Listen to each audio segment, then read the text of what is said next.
C'est ce que je trouve vulgaire sur Twitter, c'est que les gens affichent leur ignorance sans le savoir. Et que ça déborde, et c'est pas beau. You know you're never alone. All the birds in the trees, where they're singing your name. Well, I got something on my mind. Au début, j'aimais bien tracer les cas de figure qui passent leur temps à vociférer, à vomir sur tout ce qu'ils ont de réseaux sociaux.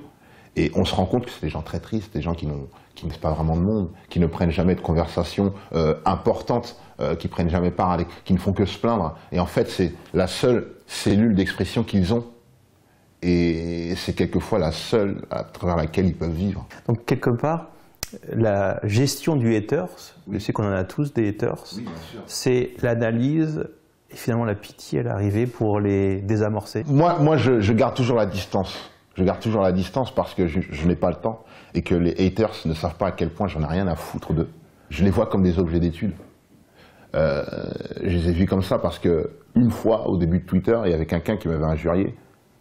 Je l'ai tracé, donc j'ai fait le tour de ses amis, j'ai vu un peu avec qui il traînait, où il habitait, où il venait, où il allait, où il travaillait. Ensuite, je lui ai envoyé un message direct, un peu hirsute. Et j'ai vu sa réaction. J'ai vu le raz-de-marée que ça pouvait causer. Et je me suis dit qu'il n'y avait rien de mieux que de garder la distance parce qu'au fond, c'était qu'un problème d'ego. Je me suis senti touché et par quelque chose de petit. Et j'ai osé réagir là-dessus, mais j'ai eu tort. J'ai eu totalement tort. Posture master. Ah oui, bien sûr, totalement. Totalement. Je veux dire, et même par respect, par tous les gens, pour tous les gens qui vous suivent par soutien, qui vous envoient des messages d'amour, parce qu'il y en a énormément, il y en a beaucoup plus que ceux des haters. Moi j'ai de la chance, j'en ai pas tellement, mais par respect pour ceux qui vous soutiennent, vous ne pouvez pas donner un peu d'énergie. Pour hygiène de la timeline, quoi. Totalement, totalement. Rien que pour ça. Justement, le 11 mai 2011, je heurtais peu de mauvaises nouvelles parce que nous ne sommes pas sur Twitter. Oui, oui, oui.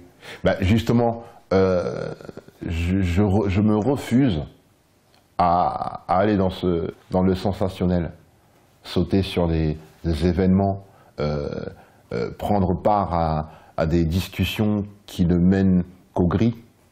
Et puis j'évite ce mal très français de l'insatisfaction exprimée. Voilà. Pourquoi laisser aller son manque d'enthousiasme et l'écrire en plus, sans se rendre compte que ça peut toucher tout le monde, qu'on le veuille ou non, parce que vous lisez un tweet, même si vous pensez qu'il ne vous fait pas d'effet, il reste en vous. Vous vous en souvenez, il vous marque, ne que quelques secondes, il vous laisse un sentiment.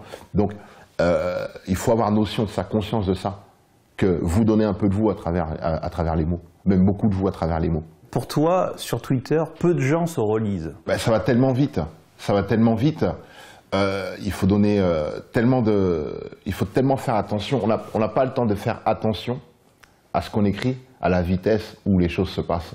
Ce qui fait que beaucoup de messages manquent de prudence, manquent de discernement et manquent de recul sur eux-mêmes. Parce qu'ils ne savent pas à quel point ils se délivrent, même en ayant l'impression de rien dire. Même le silence est révélateur. Une timeline, virtuellement, ça peut être comme une frise chronologique. Une frise chronologique, c'est comme une sorte de tableau très long, une sorte de cinémascope, ça s'entretient. Il faut réfléchir avant d'écrire encore plus. Est-ce que tu suis des tweeters de marque? Et qu'est-ce que tu attends d'un Twitter de marque? Oui, quelquefois avec Nike, parce que Nike, ils ont un truc. On a l'impression qu'ils tutoient leurs aficionados. Je dirais pas clients, je dirais aficionados. Ils tutoient. C'est-à-dire que il y a un rendez-vous qui est jamais décent, qui utilise les codes actuels et les codes futurs proches. Ce qui fait que dans un laps de temps, toutes les époques sont importantes. Il y a ce degré de proposition. Il y a la publicité en grand. Il y a la publicité pour les sportifs, il y a la publicité pour les musicaux, il y a les petites publicités. Ils ont extrêmement bien utilisé la publicité virale. Ils ont réagi instantanément après que les chats qui rient ont fait des milliards de vues.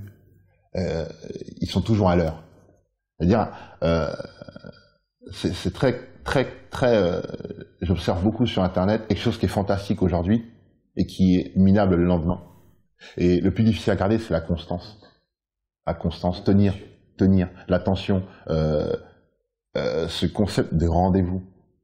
Parce que c'est ça, c'est Internet, c'est un peu comme si nous étions des millions dans la même pièce quelque part. À la fois des millions dans une même pièce, mais tout seul dans 1 million de kilomètres carrés. Alors 140 piles, ça voyage dans ta tête, dans ton quotidien, mais au-delà de ça, on a l'impression que tu es comme un maître zen et tu as un véritable cérémonial du tweet. Est-ce que tu te mets dans un état particulier? Est-ce qu'il y a un rythme particulier? Est-ce qu'il y a un protocole à l'écriture sur Twitter? Il y a le matin, particulièrement au réveil, là où je suis tout seul à l'heure du café, devant l'écran pour prendre les nouvelles. Souvent, je relis quelque chose sur lequel j'avais jeté un œil la veille, et je tombe sur une phrase qui en allume une autre, qui allume une réflexion. Et comme c'est une heure où tout est très calme, où il n'y a pas de bruit, l'esprit peut réfléchir sans être interrompu, ce qui fait que je peux aller à mes idées très très vite. Et donc, il y a ce moment particulier où je vais trouver une phrase ou deux et je vais la donner tout de suite le matin. J'aime bien pour le début de journée, parce que un bon mot est toujours bon. C'est ta gym un petit peu du matin. Oui, c'est une sorte de gymnastique, vu que j'écris presque tous les matins, même un petit peu, ce qui fait que à l'heure du café, je me prépare un peu à réfléchir, à faire la gymnastique verbale, lyricale, métaphorique. Et je pars toujours du principe que je dois délivrer quelque chose qui se partage avec plaisir. Voilà, pas de mauvaises informations, pas quelque chose qui puisse heurter, pas quelque chose de trop contrariant. Et même si ça l'est, trouver la forme pour le rendre séduisant. Voilà, là aussi se trouve le jeu, par rapport aux informations, par rapport quelquefois lorsque les tendances me parlent. Donc il y a ce moment particulier et il y a le moment spontané. Lorsque je suis dans une discussion ou que je réagis aux propos de quelqu'un qui me frappe et que je trouve quelque chose qui doit résumer, parce qu'on n'a pas le temps encore une fois, qui doit résumer ce que je pense par rapport à toute une conversation. Et là me vient quelque chose que je ne mettrai jamais dans une chanson. Et aujourd'hui, depuis que je suis sur Twitter, je me dis, bah tiens, ça se tweet. Et je l'envoie.